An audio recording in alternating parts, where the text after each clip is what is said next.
నిజామాబాద్ జిల్లా బాల్కొండలో సర్ నమోదు వివరాలను మాజీ మంత్రి ఎమ్మెల్యే వేముల ప్రశాంత్ రెడ్డి పరిశీలించారు. సర్ యొక్క నమోదు వివరాలను ప్రతి మండల ఆఫీసుకు వెళ్లి పరిశీలించడం జరిగిందని ఎమ్మెల్యే వేముల అన్నారు. నియోజకవర్గ యావరేజ్ 89% డిజిటలైజేషన్ పూర్తయినట్లు చెబుతున్నారు. 89% కంటే తక్కువైన బూత్లను ఐడెంటిఫై చేసి తహసీల్దార్లకు ఇచ్చామన్నారు. యావరేజ్ నో మ్యాపింగ్ నియోజకవర్గంలో 4% ఉంది.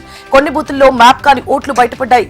వాటిని కూడా గుర్తించి పర్సనల్ తహసీల్దార్ మానిటరింగ్ చేయాలి అన్నారు. భద్రాద్రి కొత్తగూడెం జిల్లా జూలూరుపాడులో ఎల్నినో కారణంగా ఈ సంవత్సరం వర్షాల ప్రభావం తక్కువగా ఉన్న నేపథ్యంలో రైతాంగం ప్రత్యామ్నాయ పంటల వైపు మొగ్గు చూపాలని జిల్లా కలెక్టర్ అంకిత్ సూచించారు. జూలూరుపాడు మండల పరిషత్ కార్యాలయంలో అధికారులు ప్రజాప్రతినిధులతో సర్వసభ్య సమావేశం నిర్వహించారు. ఈ సమావేశానికి ముఖ్య అతిథిగా హాజరై కలెక్టర్ మాట్లాడుతూ గత కొన్ని సంవత్సరాలుగా జిల్లాలో అతి భారీ వర్షాలు కురుస్తాయన్నారు. కానీ ఈ సంవత్సరం అందుకు భిన్నంగా ఎల్నినో ప్రభావంతో వర్షాల శాతం గణనీయంగా తగ్గిపోయిందని తెలిపారు. విద్యార్థుల శారీరక మానసిక దృఢత్వానికి క్రీడలు ఎంతగానో దోహదం చేస్తాయని కొత్తపేట ఎమ్మెల్యే బండారు సత్యానందరావు అన్నారు. అమరావతి ఛాంపియన్షిప్ నియోజకవర్గ స్థాయి క్రీడా పోటీల్లో భాగంగా కొత్తపేట ప్రభుత్వ ఉన్నత పాఠశాలలో ఎమ్మెల్యే జాతీయ పథకాన్ని ఆవిష్కరించి క్రీడా పోటీలను ప్రారంభించారు. విద్యార్థులు చదువుతో పాటు క్రీడల్లో ప్రతిభ చూపడం ద్వారా విద్యా ఉద్యోగాల్లో మంచి అవకాశాలు పొందొచ్చని తెలియజేశారు. రాజన్న సిరిసిల్ల జిల్లా నేరేళ్లలో తెలంగాణ రక్షణ సేన చీఫ్ కల్వకుంట్ల కవిత పర్యటించారు. నేరేళ్ల ఘటనలో మృతి చెందిన గంధం గోపాల్ కుటుంబాన్ని పరామర్శించిన కవిత బాధిత కుటుంబాలకు ప్రభుత్వం అండగా నిలవాలని డిమాండ్ చేశారు. ప్రస్తుత ప్రభుత్వాలపై విమర్శలు చేస్తూ నేరేళ్ల ఘటనలో బాధ్యులపై చర్యలు తీసుకోవాలని, బాధితులకు ₹1 పరిహారం ఇవ్వాలని కోరారు. పెద్దపల్లి జిల్లా కేంద్ర ప్రభుత్వ ఆసుపత్రిని ప్రభుత్వ విప్ విజయ రమణారావు పరిశీలించారు. ఆసుపత్రిలో అందుతున్న వైద్య సేవలు, రోగులకు కల్పిస్తున్న సౌకర్యాలను అడిగి తెలుసుకున్నారు. రాష్ట్రంలోని పేదలకు మెరుగైన వైద్య సేవలు అందిస్తూ పెద్దపల్లి ప్రభుత్వ ఆసుపత్రి నంబర్ 1గా నిలిచిందని విప్ విజయ రమణారావు తెలిపారు. బాలకృష్ణ త్వరగా కోలుకోవాలని కదిరి లక్ష్మీనరసింహస్వామి ఆలయంలో కదిరి ఎమ్మెల్యే వెంకటప్రసాద్ ప్రత్యేక పూజలు చేశారు.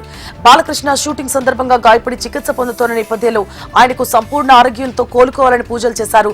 ఆయన అభిమానులు, టీడీపీ నాయకులు, కార్యకర్తలు హిందూపురం నుంచి కదిరి లక్ష్మీనరసింహస్వామి ఆలయం వరకు పాదయాత్ర చేశారు. గ్లోబల్ టైగర్ డే సందర్భంగా మార్కాపురంలో అటవీ శాఖ ఆధ్వర్యంలో వృక్షారోపణ, ప్లాస్టిక్ సేకరణ కార్యక్రమాలు నిర్వహించారు. జడ్పీ బాలుడ ఉన్నత పాఠశాలలో వ్యాసరచన, చిత్రలేఖన పోటీలతో పాటు పులుల సంరక్షణ, వన్యప్రాణుల అడవుల పరిరక్షణపై విద్యార్థులకు అవగాహన కల్పించారు. ఈ కార్యక్రమంలో ఎఫ్ఆర్ఓ అధికారులు, deputy range officer Nagaraju, section officer Balakumari, beat officer Ravikumar, ఉపాధ్యాయులు, విద్యార్థులు, అటవీ శాఖ సిబ్బంది పాల్గొన్నారు. ఎమ్మెల్యే వినోద్ రాజీనామా చేయాలని మాజీ ఎమ్మెల్యే దుర్గం చిన్నయ్య డిమాండ్ చేశారు. మంచిర్యాల జిల్లా బెల్లంపల్లిలో బీఆర్ఎస్ ఆధ్వర్యంలో వినూత్న నిరసన చేపట్టారు. రోడ్ల విస్తరణ పేరుతో ధ్వంసమైన రహదారులను వెంటనే మరమ్మతులు చేయాలని డిమాండ్ చేస్తూ కాంటా చౌరస్తాలో నల్ల బ్యాడ్జీలు ధరించారు. కళ్లకు గంతలు కట్టుకుని మాజీ ఎమ్మెల్యే దుర్గం చిన్నయ్యతో పాటు పార్టీ నాయకులు, కార్యకర్తలు ధర్నా నిర్వహించారు. నియోజకవర్గంలోని పలు సమస్యలకు ఎమ్మెల్యే వినోదే బాధ్యత వహించాలని, వెంటనే రాజీనామా చేయాలని డిమాండ్ చేశారు.